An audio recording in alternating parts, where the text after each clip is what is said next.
though. Probably, yeah. I got a taste for it. And now live on Facebook. Yeah. Anybody's interested, you just missed a really funny conversation about school and how Gareth was such a goody two-shoes that Adamant wrote a song about him.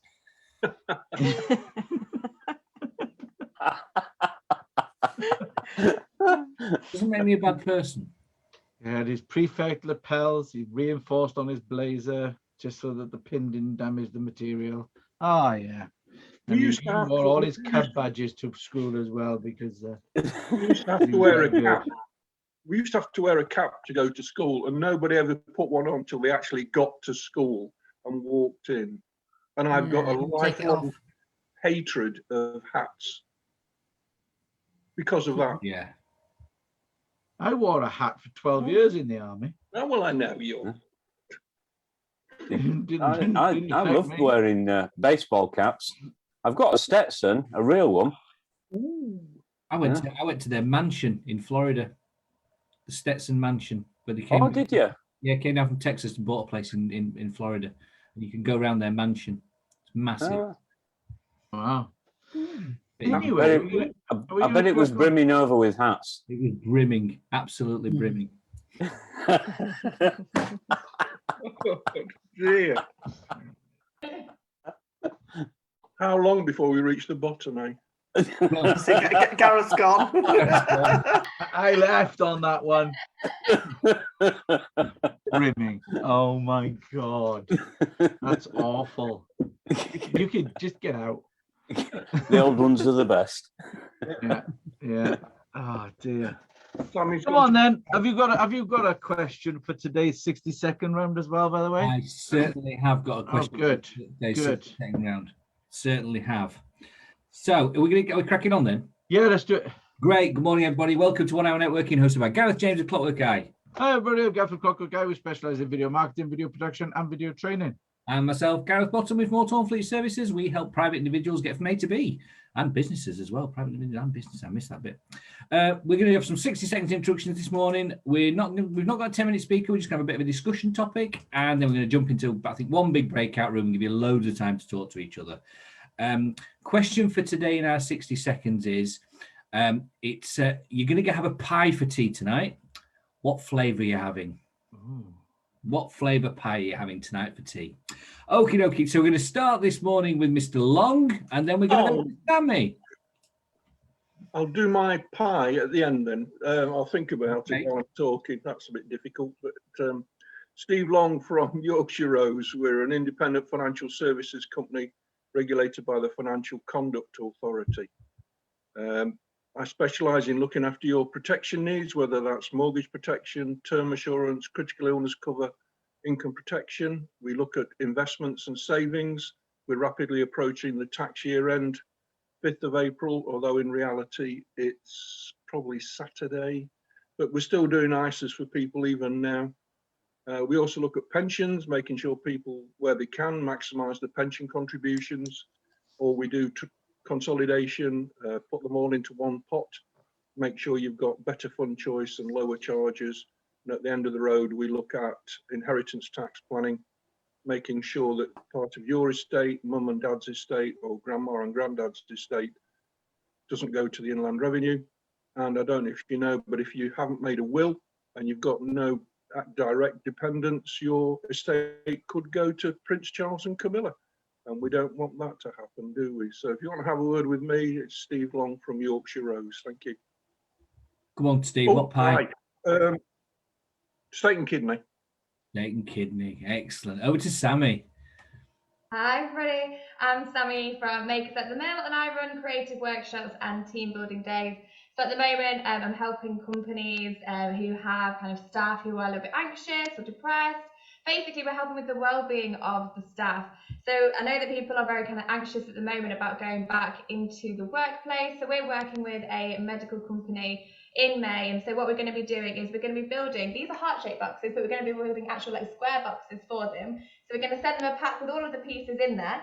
And then they're going to build a square box that's going to fit in their locker. So then when they are sharing desks and they're having a hybrid approach of going back to the office, they've got a product they've made, as part of their kind of craft party. And so it's a really good activity to get kind of the team back together and do a little bit of bonding before they go back into the workplace. But they're also making a product that's useful for them as well. So they're going to be able to kind of put all their crap from their desk and then pop it in their locker at the end of the day. So yeah, virtual craft party. So looking for people who are in HR or looking after corporate well-being. And I actually made a really good pie the other day. It's pretty boss. It's chicken, leek, bacon and cider pie. After dinner, you're more than welcome. Recipe on the chat, please. We'll move to Phil and then we'll go to Janet. Yeah, good morning, everyone. I'm Phil Holdsworth of Orham Gold, with 25 years experience in the finance industry. We know that money can be a difficult subject to talk about and can be a great stressor. So the problem we find in the workplace is 77% of the working population worry about money. And I've lost my way. Never mind. At Orham Gold, we've got a unique approach to financial well-being. We look at the psychology and the emotional relationship that people have with money and help them understand themselves better, which then reflects in the way that they manage their finances and reduce their stress. So if you want to know more about how we do that, have a word with me. I'm Phil Holdsworth of Orham Gold. Brilliant. Pie? Hi, man. Pie. Actually, I'd go with Steve, but with a little bit of Sammy. A Sammy pie. Yeah. Don't invite him round for dinner. Bit of You'll find yourself dead, chopped up and cooked in a pie. Is that two pies? Are you trying to put it into one there? No, I like the ingredients that Sammy's got in her pie. I've not had one like that. So I was going to say new nickname for Phil, Sweeney. Could be pi r squared, couldn't it? Yeah. So Janet, then we'll have Lindsay. Good morning, everybody. My name is Janet Dakin from Candid HR, providing straightforward, personalised business solutions as a training and HR service for SMEs. So we make businesses the best they can be by maximising potential and productivity, dealing with all those tricky people issues. So in order to introduce us, do you know any businesses with multiple employees? Ask them, what do they do for their HR service? Are they happy with that service? And would they like an introduction to Candid HR for a free HR audit and health check and consultation? So here we are, Candid HR. So that was a bit short and sweet, but my pie is, sorry, Sam, it's similar to yours, but I absolutely adore chicken and leek pie. There you Nice go. one. They got 2 votes for that. And Lindsay, then we're going to have Lisa. Good morning, everyone. Lindsay McGowan from Utility Warehouse. So we help people to set up an additional income stream, utilising essential services to generate that income. And what I'm looking for today is there's a lot of people who have been on furlough, and there's a lot of people who have enjoyed being on furlough, you know, getting paid to not have to go into work. So who do you know that's enjoyed being furloughed and doesn't really want to go back to working full time? I can help them by setting up an additional income that'll you know, bridge the gap between them either going part-time or reducing their hours down to eventually not having to work at all. So who do you know in that situation? Because I do know quite a few people who have come on board in that situation because they've enjoyed spending time with the family, enjoyed doing things, you know, around the house, and just don't want to go back to work. Just send them my way and we can have a conversation. That's a massive audience. I bet there's loads of people out there. Well, send them all to me. Yeah, bloody hell, good one. What's your pie, Lindsay? Oh, my pie. I make an absolutely fantastic pie. It's called football curry pie. So it's basically curry in a pie, right? It is, honest to God, I'll put the recipe on to the LinkedIn group or the Facebook group because it is absolutely spot on. That sounds heavenly. Wow. Who thought curry in a pie? Who thought? But it's in. I've got a pie recipe book, and it's in that. How very multicultural. That's excellent. Right, over to Lisa. Let's see what the Lancashire pies are. Oh. Well, I'll start there. So my pie wouldn't be a traditional pie at all. It'd be a lemon meringue pie. Oh, she went nice. dessert. I went pud, yeah, my absolutely. Lisa. I'm a definite pud girl. I love a lemon meringue pie. It is the best thing in the world. Closely followed by something like an apple crumble. But yeah, if it has to be a pie, it's a lemon meringue. Oh, So who do you know that loves to pay tax? Nobody. No. So if you are a business owner and you would like to reduce your corporation tax, have some tax-free money out of your business, and the potential to grow your business by advertising to thousands of other business owners and decision makers across the country, I am your lady. So we help businesses to do those three things fundamentally, but we also, aside from all of that, is we can help you to set up your own loyalty program so that you can retain more clients and get behaviours out of your clients that you would typically like to achieve. So whether that be through referrals or paying your bill on time, or whatever it is you want to reward your customers for, repeat business, there's a way that we can help you to set your own loyalty program up to do that. So that's me, Lisa from B2B Trade Card. Brilliant. Mr. James, what pie would you have? Beef and Stilton. Beef and Stilton. Mine would be chicken and mushroom. Uh, I'm a bit of a sucker for a chicken and mushroom pie. I do like from Morrison's the peppered steak slices. It's not really a pie, but the pepper steak slices. Ooh, That don't count. It's not a pie. I know it's not a pie, but it's like. I tell you what doesn't count is the so-called pies with no base.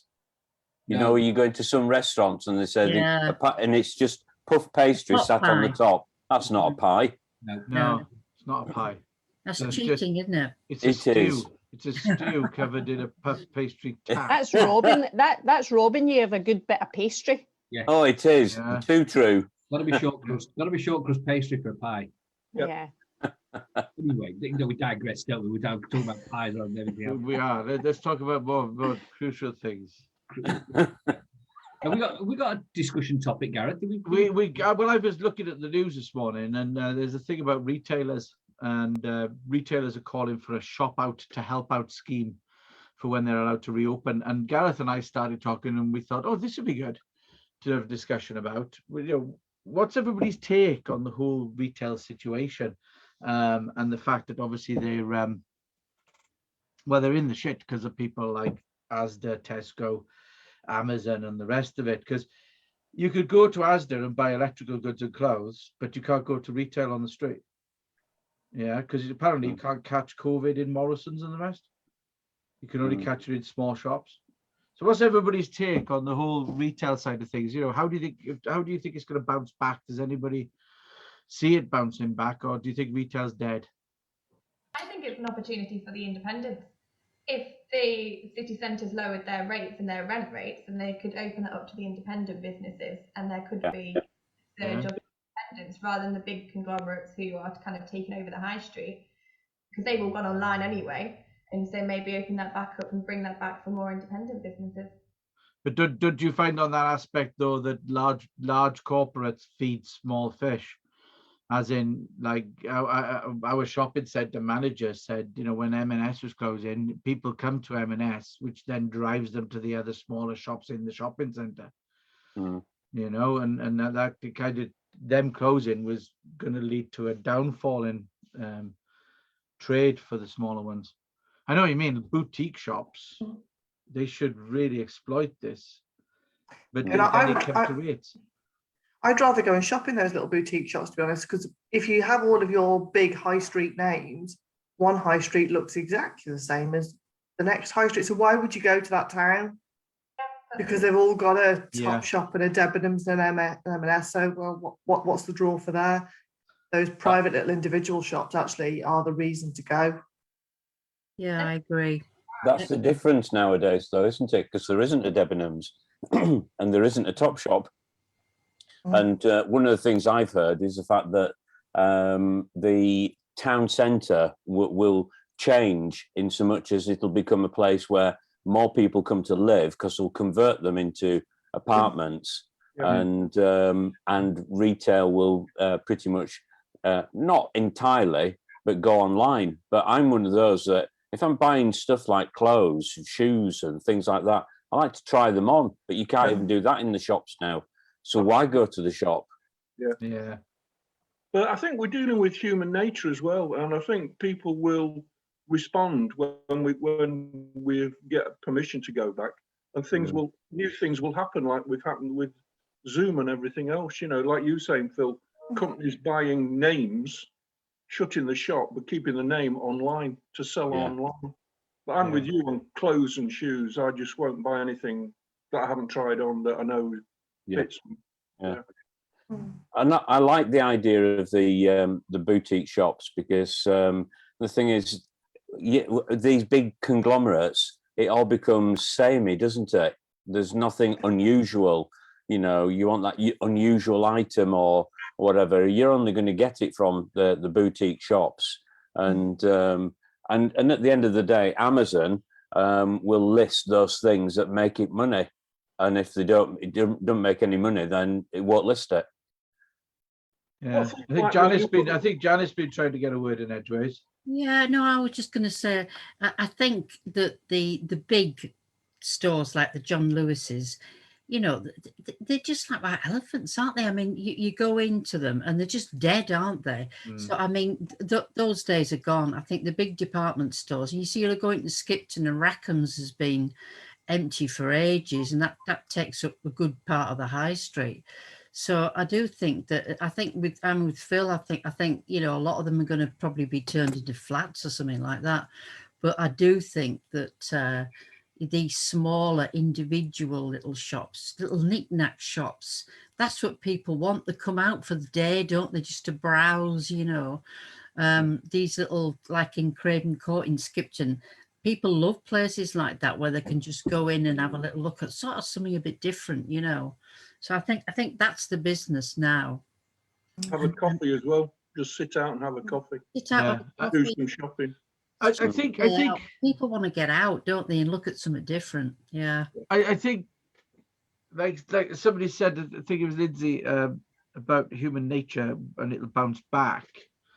If it wasn't you, Lindsay, it was somebody else. Sorry, I apologize. But it was me. It was you. Was it? Yeah, with human nature, people will go back to the small retailers, and I think it will happen because if you look at markets, one of the things about the market environment, you know, you'd think that once the high street came, and you could go and you could get stuff in the supermarkets, that the markets would die off. But yet, Keighley's indoor market is thriving, and it's always, you go in, it's always people in there, lots of people in there shopping, you know. So I think there's always going to be room for it. I think the bigger ones, I think the bigger fish will struggle, and I think we've seen that in past years with like BHS and Debenhams and Woolies and all the rest of it slowly dying off. And I think we will see that. And I think that the smaller independent, and going to what Sammy said about it comes down to the landlords and the towns and the rates and the the way that they treat these people, as to how quickly they will bounce back. And I think that the call for Rishi to put out a help out scenario for small retail is a good thing. What's happening in Rodley, Sammy? Pardon? What's happening in Rodley? Farsley. Well, I think kind of definitely. Sorry, Farsley. Yeah, the main street. Is that okay? Yeah, it seems like because there's like a community aspect, and that's kind of with the communities around the independent businesses, because they do have like if you're kind of a small independent business, you have a community of followers on Instagram, LinkedIn, or Facebook. So mostly on Instagram, I think. But like the individual hospitality businesses, and that could be a big boost for the individual town's tourism, of if you kind of boost the independents and lower the rates and help them by actually getting a retail kind of space, all that community that's online will kind of come into the cities and all the towns. And actually, I think now people are kind of a bit more kind of, maybe we've kind of missed the community aspect in the last few years, and people are becoming people possibly again after kind of the corona of people being separated. maybe we need to bring back the USPs into the city centres and have the communities back into the city centres. And I think supporting that would be a really good idea for the government to do. Yeah. But in addition to this, there was an article that said that the UK population had saved £169 billion since March last year.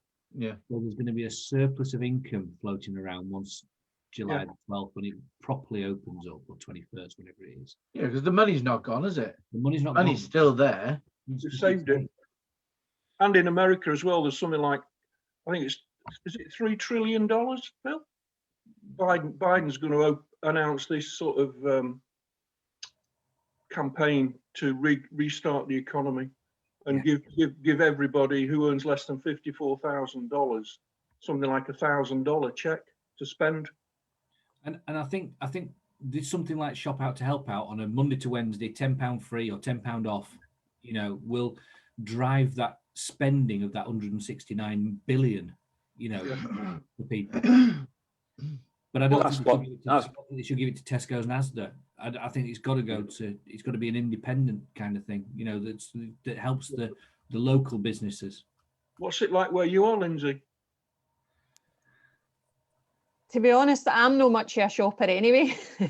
I've not shopped in the high streets for years and years, because it just, I can't be bothered getting in to shops and it just all being a mess, and like. Are you married, Lindsay? No. Oh, I was going to say, lucky man. No. But I do much prefer, as you say, going into and having a wee browse around in your sort of more unique shops. And we have down on Tynemouth High Street, that's along our coast. There's the main street there is full of your little independent boutiques. And it's nice, especially if you're looking to buy something for a gift for somebody.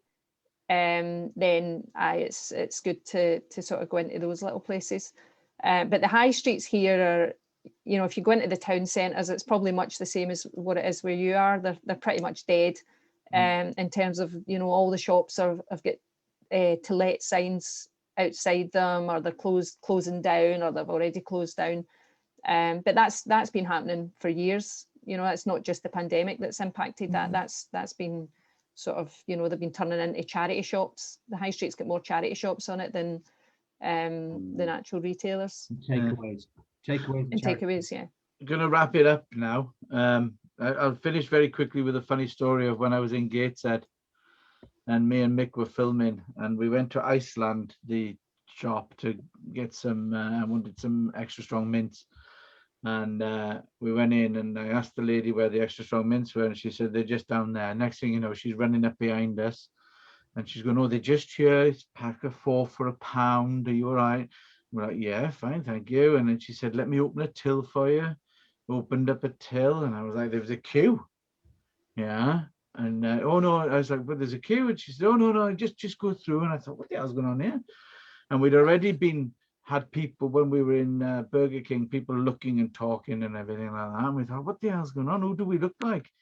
And then basically when we got she opened the till and we're going through, she said, X Factor's in town, innit? And I went, oh, I don't know. And she went, our jackets say video production on the back of them. And they thought we were crew from X Factor.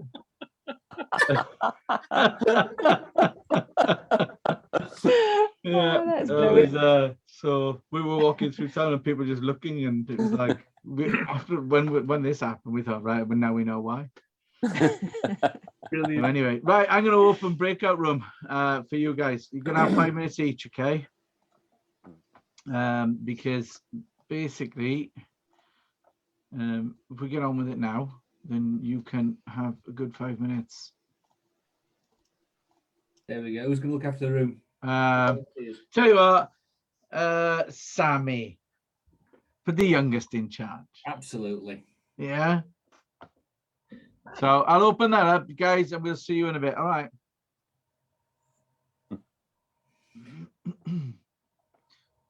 Right, and while they disappear, if anybody is looking on Facebook, then basically when I start my 30 seconds off, If you're watching on Facebook, then feel free to join us. As you can see, it's casual, it's fun. Now they're going into the breakout room to actually talk in more detail about business that they're after, things that they're doing and all the rest of it. And that's the more serious part of the meeting. We like to have a good laugh, so why not join us? 1 hour networking, and yeah, follow us on the Facebook group, follow us on the LinkedIn page, and then we will see you. Starting my timer, sorry, I got to do 2 things at once. I'm a man, I have to hold my breath, and we'd love to see you. All right, cheers then. Ta-da. Bye.